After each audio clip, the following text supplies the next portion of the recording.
What's up everybody, welcome back to the channel. Today we're going to do a full analysis plus qualification scenarios plus prediction at the end for group G, H and I.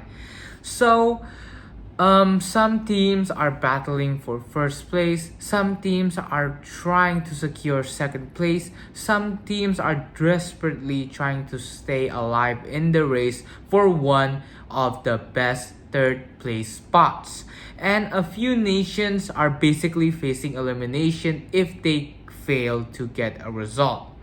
That means motivation levels are through the roof. So today we'll break down 6 matches. Those 6 matches are Norway versus France, Senegal versus Iraq, Cape Verde versus Saudi Arabia, Uruguay versus Spain, Egypt versus Iran, and finally New Zealand versus Belgium.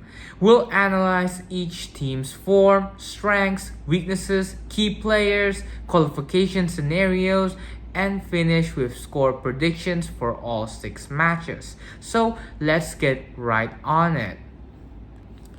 Let's begin with arguably the biggest match of Matchday 3, Norway against France. This match isn't just about survival, it's about first place.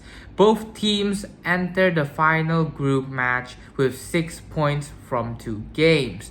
Norway defeated Iraq and Senegal. France defeated Senegal and Iraq. Both teams have already qualified, but neither team wants to finish second. Because in a tournament like this, your path through the knockout stage matters. A group winner can often avoid stronger opponents in the round of 32 and so on. And that's why both teams will take this game seriously. Now let's talk about Norway.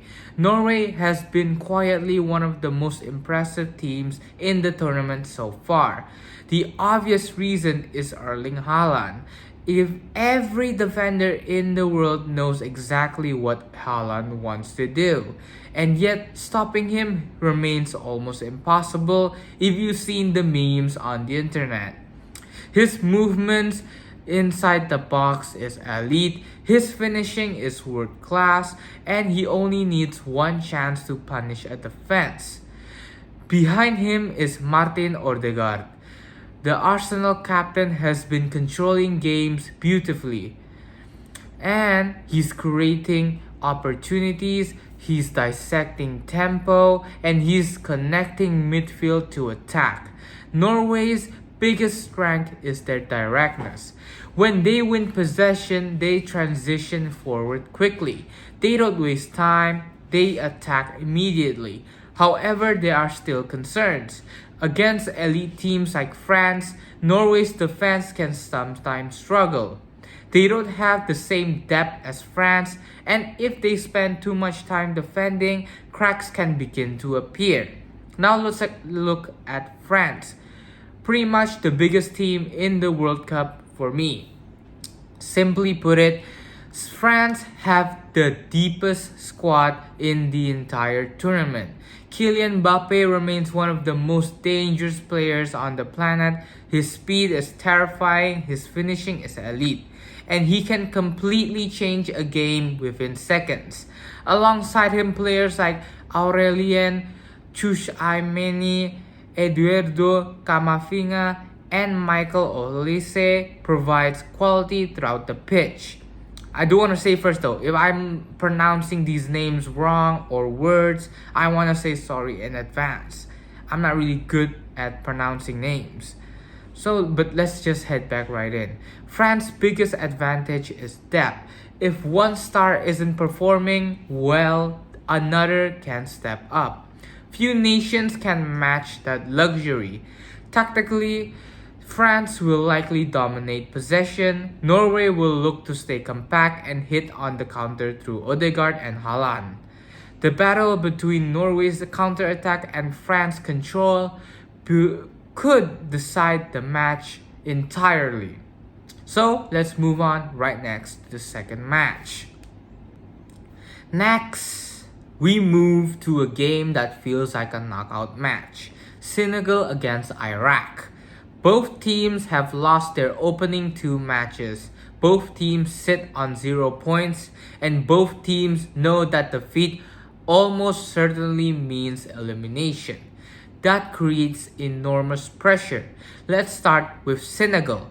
Coming into the tournament, many people expected Senegal to qualify comfortably. Instead, defense mistakes have cost them dearly.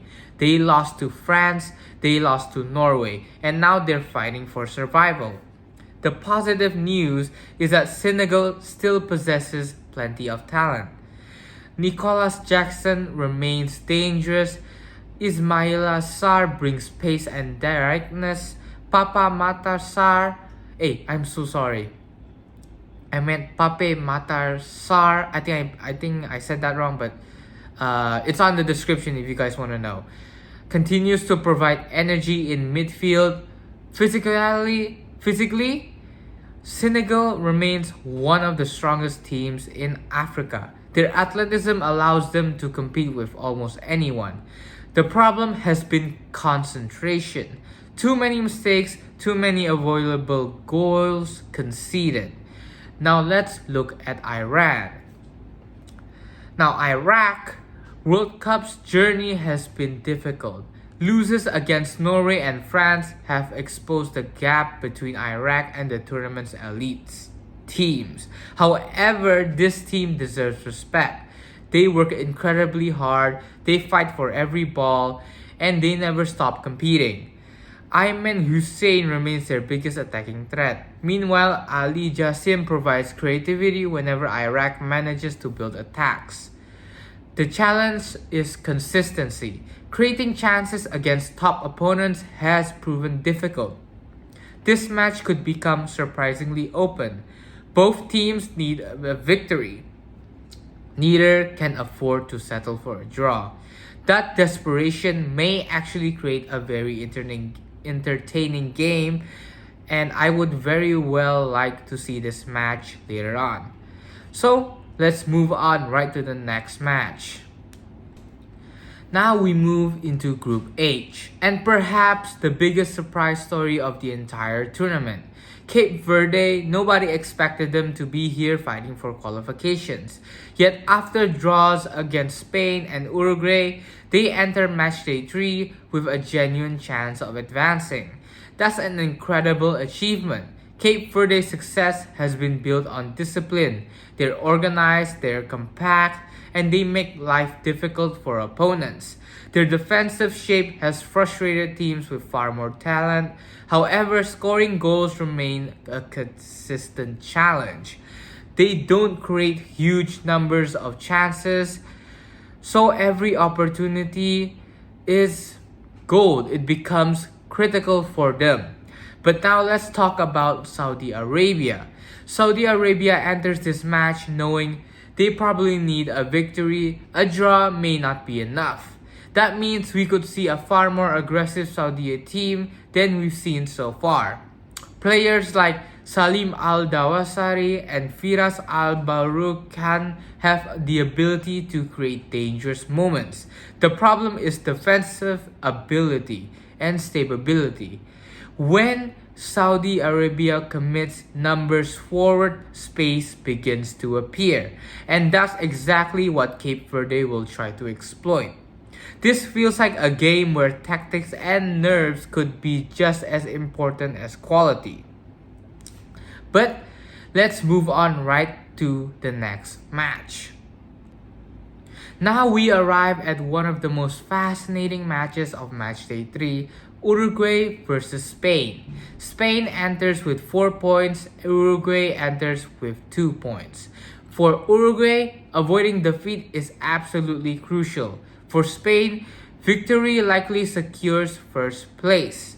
Let's start with Uruguay. On paper, the squad is extremely talented.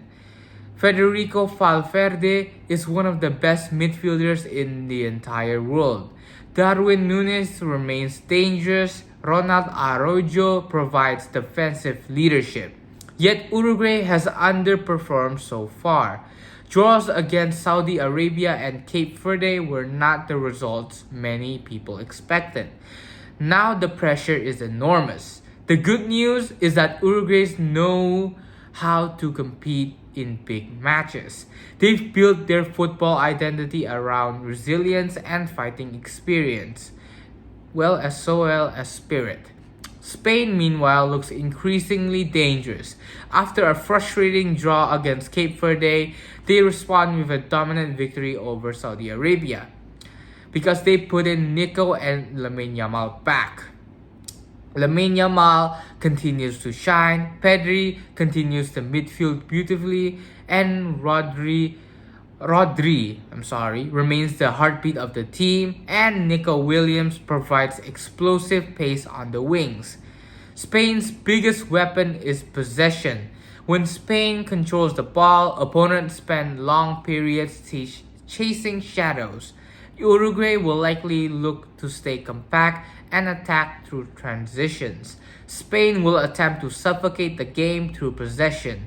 This tactical clash could be brilliant to watch and entertaining as well. So let's move on right next to Group G. Now in Group G, we have Egypt versus Iran. This might be the most tactical match of the day. Neither team likes to taking unnecessary risks. Both teams are extremely organized. Egypt enters with 4 points, Iran enters with 2. A draw could potentially be enough for Egypt. Iran, however, may need something more. Let's begin with Egypt. Mohamed Salah remains the star attraction. Even when he isn't scoring, his movements create space for everyone around him. Alongside Salah, we have Omar Marmoush, continues to provide energy and creativity. Egypt has been efficient throughout the tournament. They don't always dominate possession, but they will make their chances count. Iran has built its success differently. Discipline, structure, and patience. Players like Mehdi Taremi and Sardar Azmoun remains dangerous whenever opportunity appears. Iran rarely gives opponents easy chances, and that's exactly why they've already managed to draw against Belgium and New Zealand. This game could become a chess match. One mistake, one moment of brilliance, that may be all it takes. Because, I guess they're both tactical, they don't really like to get physical. And finally, we arrive at New Zealand versus Belgium. And honestly, Belgium might be the most desperate team playing today. Belgium entered the tournament with high expectations. They've drawn against Egypt, they've drawn against Iran, and now they're under serious pressure. Anything less than a victory could put qualifications at risk.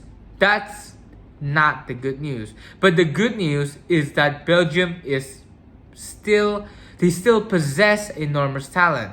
That's what I see from them. Jérémy Doku is one of the most explosive wingers in world of football.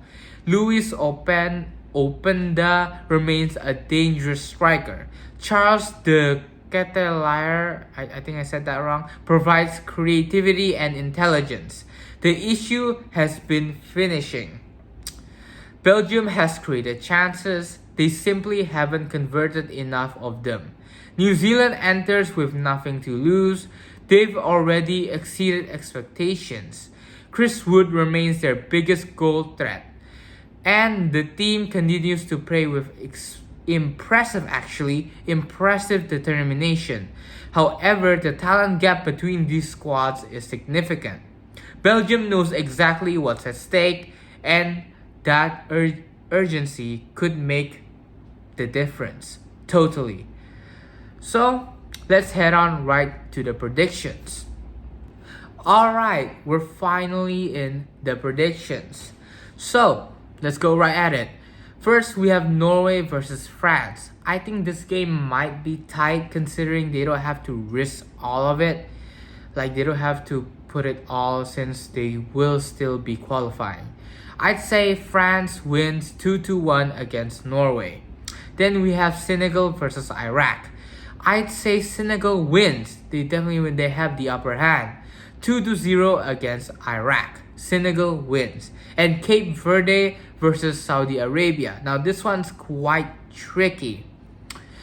I don't know. They might go for a draw, 1-1, or I'd say Cape Verde may have a chance. I'm not really sure, but if the goalkeeper suddenly decides it's my time again and he goes up, everything is going to change. And then we have Uruguay versus Spain. I'd say Spain wins if they put in Nico Williams and Lamine Yamal together like how they did with last match in Matchday 2. So Spain wins 2-1 against Uruguay. And then we have Egypt versus Iran. Ooh, this one's actually quite tricky.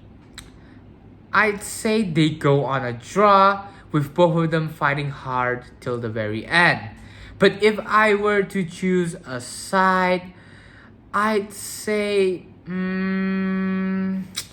Egypt may have a chance against Iran.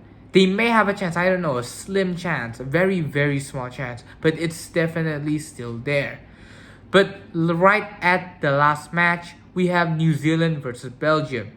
I feel like Belgium would have to give it at all, and they would win. 0-2 for Belgium. Belgium wins against New Zealand because they really need it. If they don't win, they will be disqualified from this match. Unless they perform like Turkey last time, they completely got dominated. That would be...